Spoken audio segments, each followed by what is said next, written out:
all the desperate desire to bring down the British monarchy was all for this? For this? Meghan Markle overnight finally joined the Kardashian club. Girl, starting with K, she posted, and we know she's looked up to Khloé. I mean, it's surprising given those three actually work really hard. A woman who quite literally was given the opportunity by the late Queen Elizabeth II to change the world. She had the platform every activist dreams of and the spotlight every celebrity chases. Yet the moment that lit her up this week wasn't a global charity win or a speech at the UN. It was a fleeting Instagram story from a Kardashian. That's where we are. Meghan Markle, once ushered into a role that could shape nations, is now celebrating a casual social media mention like it's a coronation. And if that one sentence makes you lean in, good, because what unspools from that tiny moment says everything about how far this fairy tale has drifted from the castle. Here's the picture. A glossy hamper stuffed with curated goodies, garden-picked produce, pretty flowers, 2 bottles of that signature rose, and a ribbon practically begging for an unboxing video, lands in Kardashian world. One of them posts it, without a tag, without a gushy caption, just a blink and you miss it story in a busy feed. Hours later, Meghan's all over it like it's the medal she's been waiting for. Heart emojis, a line about all my girls with a K, a vibe of starstruck pride that would be sweet if it didn't feel like such a sharp pivot from the woman who once moved through state banquets and diplomatic receptions as if she'd always belonged there. Critics say this is not just gratitude, it's strategy, an audition for a different kind of crown. Because, let's be honest, the Kardashian club is a machine. It doesn't just amplify, it anoints. A post from those accounts can sell out a product line overnight, recast a public image, or turn a brand from fledgling to frenzy. So Meghan sending PR boxes and chasing that nod is not random, it's targeted. It tells you where her head is, and maybe where it's been for a while. Traditionalists see this and wince. The Duchess, who sat beside the late Queen, who had the institution's weight behind her, is now playing the influencer game like an eager startup. The irony cuts deep. The woman who left the firm for freedom is hustling for the most curated approval on earth. But the moment isn't just about clout, it's about contradictions. The transcript fueling this story wasn't subtle. It flat out calls out hypocrisy. You remember the Oprah bombshell? The one about concerns over a baby's skin tone? That accusation scorched headlines and cracked the monarchy's global image. Fast forward, and Meghan's gushing over approval from a family that's had its own uncomfortable moments around race. Ones critics still cite as tone-deaf even years later. Notice the silence. No righteous essays, no distancing statements, just heart emojis. Convenient, isn't it? How morality can go quiet when the right followers are watching.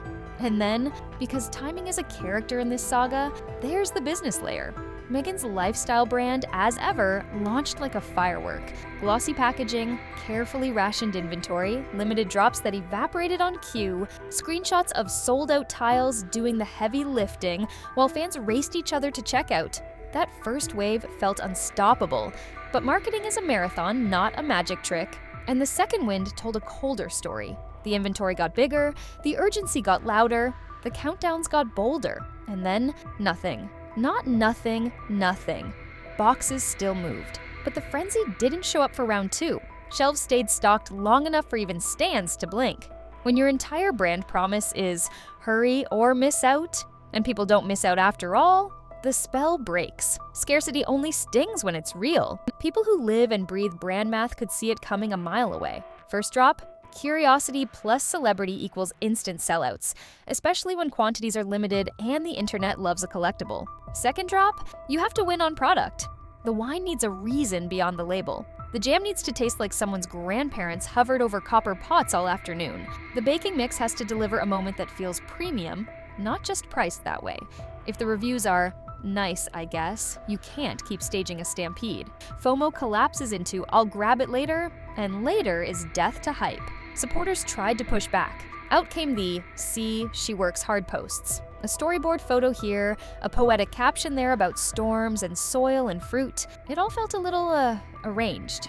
Like someone realized work ethic is a brand pillar and decided to hang a framed picture of it on the wall. But the Kardashians didn't build an empire with staged stills of them scribbling. They built it by showing up every day, everywhere, relentlessly, until even their critics had to respect the grind. That's the difference between grafting and grifting in the public imagination. Grafters outwork the eye rolls. Grifters try to outrun them with optics. And that divide is exactly why the Kardashian shoutout matters. It's a tacit admission of the playbook. You want that tap-in from accounts that move culture? Earn it. Not with lineage or a title or carefully arranged, sold-out banners. But with consistency so boring it becomes legendary. Wake up early, post, launch, iterate, take your lumps, repeat. There's no shortcut there, no royal protocol to leapfrog it. Calabasas doesn't care what you used to be called. It cares what you can do for the brand today at 3 p.m. when the content calendar says go. Meanwhile, on the other coast of this story, Harry is playing a parallel game with philanthropy, and the optics are rough. He helped build a charity that meant something to his mother's legacy, to his own identity, to thousands of kids. Then came the leadership clash, allegations, a regulator peeking in, strong words about governance and behavior flying both ways. The public saw the sausage being made, and once you show people the grinding gears, it's hard to get them back to applauding the finished product. The final picture wasn't a triumphant reconciliation. It looked like a breakup. And the whispers now that he'll start a rival cause rather than sit under someone else's leadership. That's not the philanthropic glow he wanted. It reads as personal, not principled. It looks like a man who'd rather split the mission than share the microphone. Even if your heart is in the right place, that's a brutal headline to live down. Put those threads together and you get why the PR counterpunch arrived right on time. An op-ed, a friend, a pointed headline, a comparison so hot it sucks oxygen out of any room. Don't call Meghan difficult when Prince Andrew exists. On the surface, it's compelling. Measured against almost anyone, Andrew is going to make them look better. But scratch deeper, and the move doesn't land how it should. He's already in exile. He lost the trappings, the honors, the public role. He isn't mounting a media comeback tour. He isn't launching a podcast, a docuseries, a book. He isn't on Instagram, and he certainly isn't sending launch baskets to reality stars. He's gone quiet. The press punishes noise. Meghan and Harry produce noise. That's the difference. And deep down, their team knows it. That's why the comparison feels like a smoke bomb. It distracts for a day, not a year. Here's the more uncomfortable truth for Meghan's brand architects. The victim becomes victor arc only keeps its shine if each new chapter looks like growth. The Oprah sit-down electrified because it was the first swing at the palace wall. The documentary had clips that clipped because it promised receipts. The memoir sold because people love pages of private text. But the crescendo can't be permanent. You can't keep reliving the same beat. Pain, revelation, applause, without turning your past into your product. And once your past is your product, your present has to carry it. That's where As Ever was supposed to come in. The pivot from grievance to glossy. Unfortunately, if the pivot circles back to grievances whenever numbers soften, viewers feel jerked around. Are we selling jam or reopening old wounds? Is this about wellness or warfare? Pick a lane and flooring it is always less confusing than swerving on camera. Let's talk emotional calculus for a second, because that's the layer audiences respond to even when they pretend they don't. Imagine Meghan waking up and seeing that story from Khloé, the dopamine spike, the "we did it" squeal, the instant instinct to repost. It's human, it's understandable, it's also revealing. It says, after everything, the palace drama, the big interviews, the high-minded mission statements, what still really lands, deep in the gut, is acceptance from the cool kids. It's high school rules with better handbags. And maybe that's the part that stings for people who once cheered for Meghan the changemaker. The distance between I want to reform an institution and I want to be in the A-list group chat is wider than any Atlantic. Now, to be fair, some of this is the internet's fault. We ask public figures to be both untouchable and relatable. We punish them for hierarchy, then judge them for hustling. Meghan's critics can be vicious, her champions can be blind, and the middle gets lost in algorithmic crossfire. But the internet also has a memory. It remembers the speeches about compassion and the allegations about cruelty to staff. It remembers the push for privacy and the 6-part documentary rolling B-roll of private moments. It remembers the sold out in an hour sprints and the weeks-long add to cart that followed. When facts and feelings collide, the side that looks more consistent usually wins. Right now, the Kardashians, yes, those Kardashians, look more consistent than she does. That's the real damage. So where does this go from here? There's a version of this story where Meghan recalibrates in a way that finally sticks. She narrows the product line to what truly delights and over-delivers. She shows up using it. Not sporadically, but constantly, in ways that feel lived in rather than staged. She lets the work speak for a year while the headlines cool.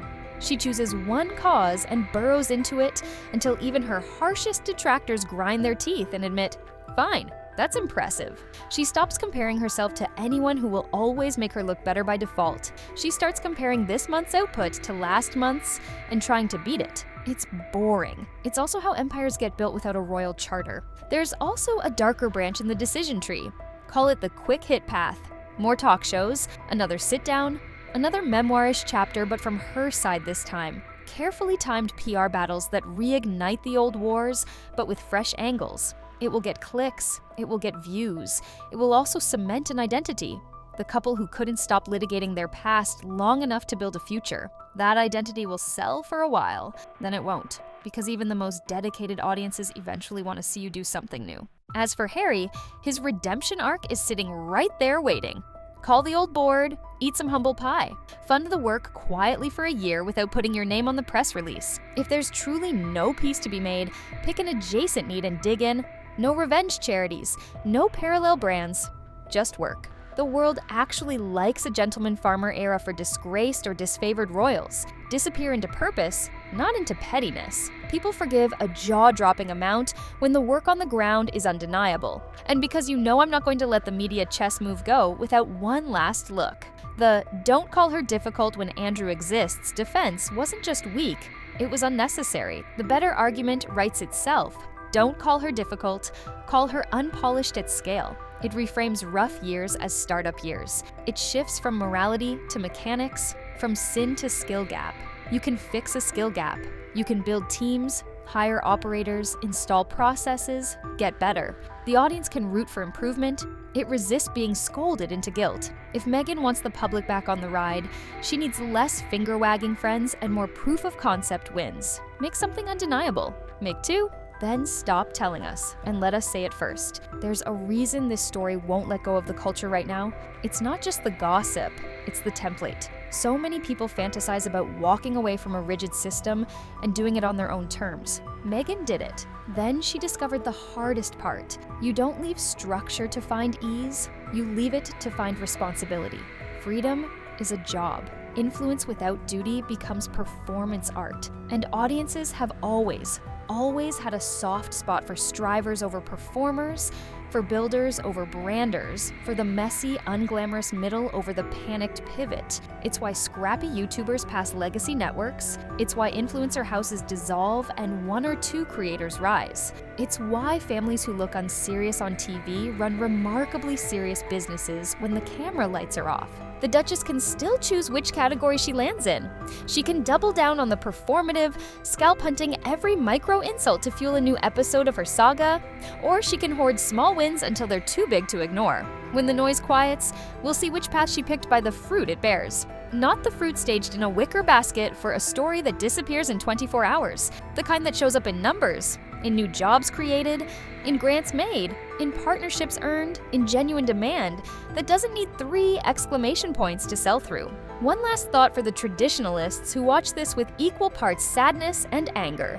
It's tempting to chalk the whole messy spectacle up to how the mighty have fallen, but there's a more useful lens.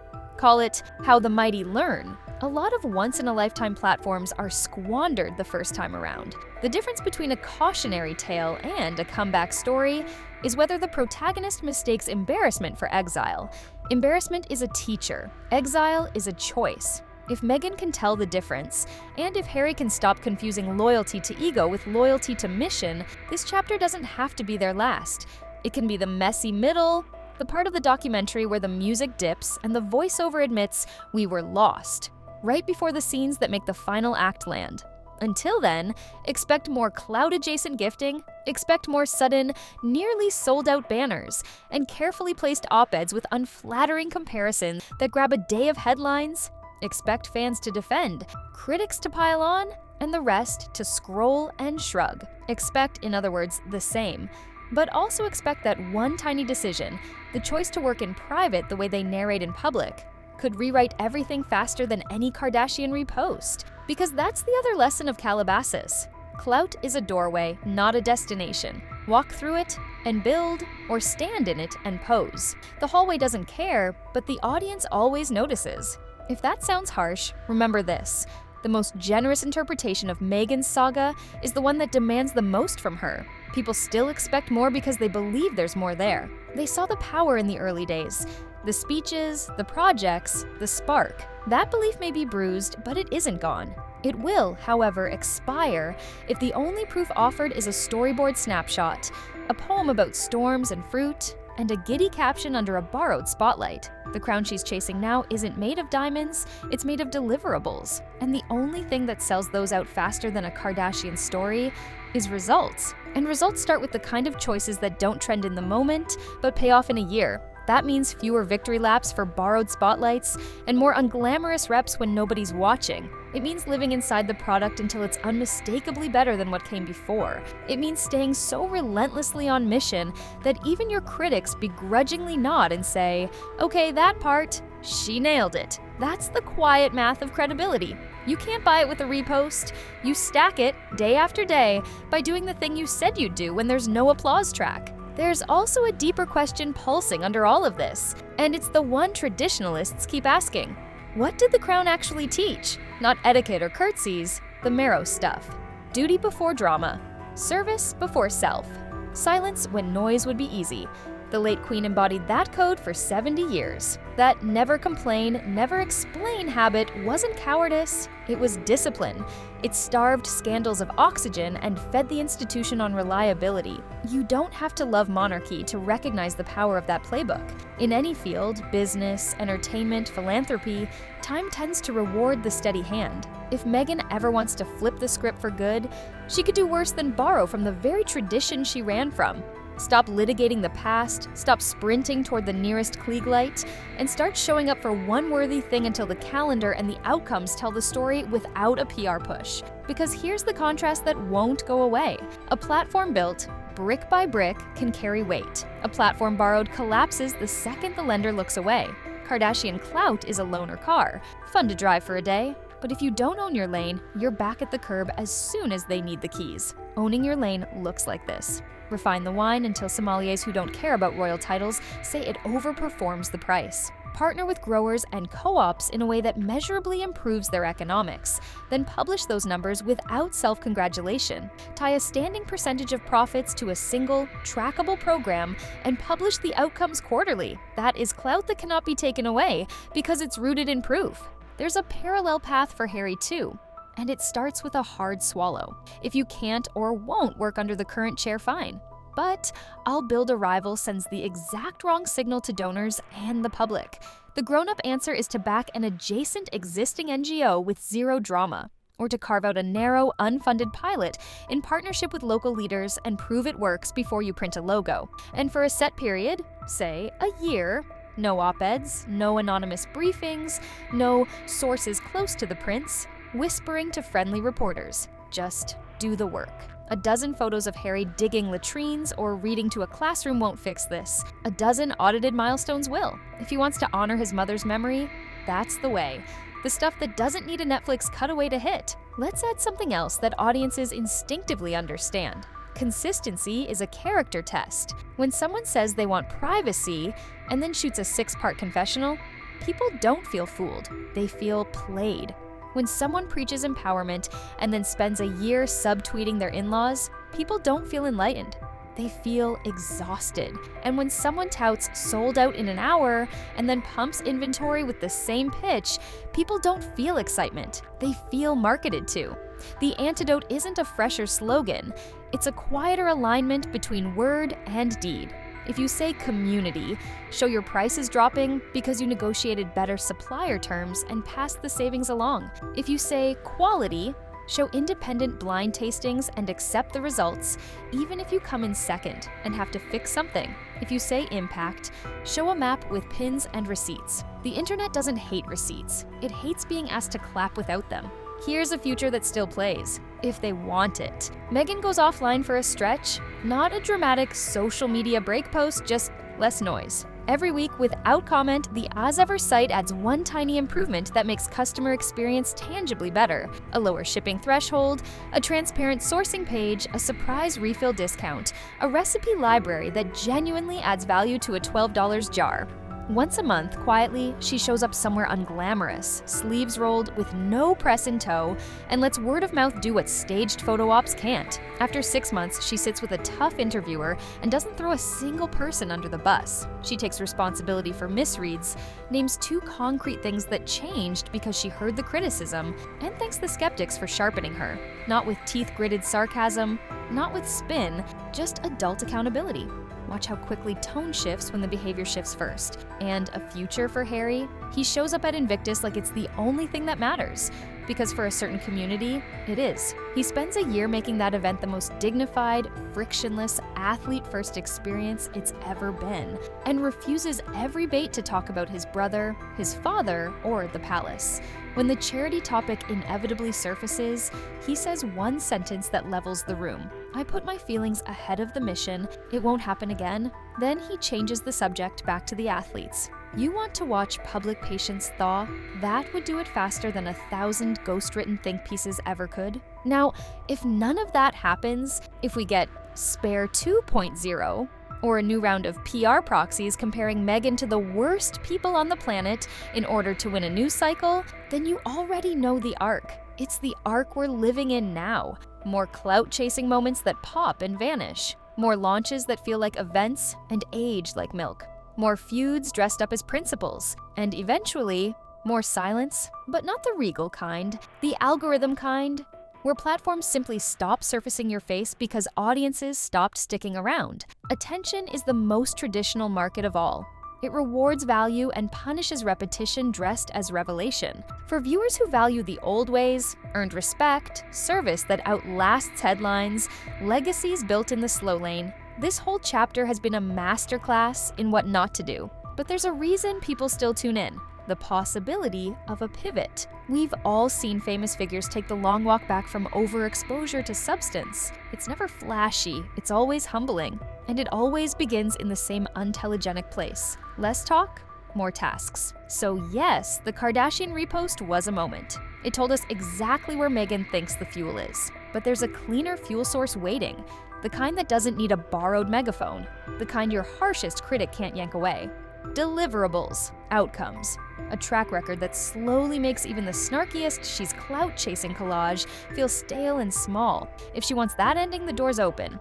If not, expect more baskets, more stories, more giddy captions, and a story that keeps shrinking until the only people left reading it are the ones who were always going to clap anyway. In the end, that's the choice. Perform for the room you rented, or build a house people want to live in. The first looks great on a reel. The second is what history remembers.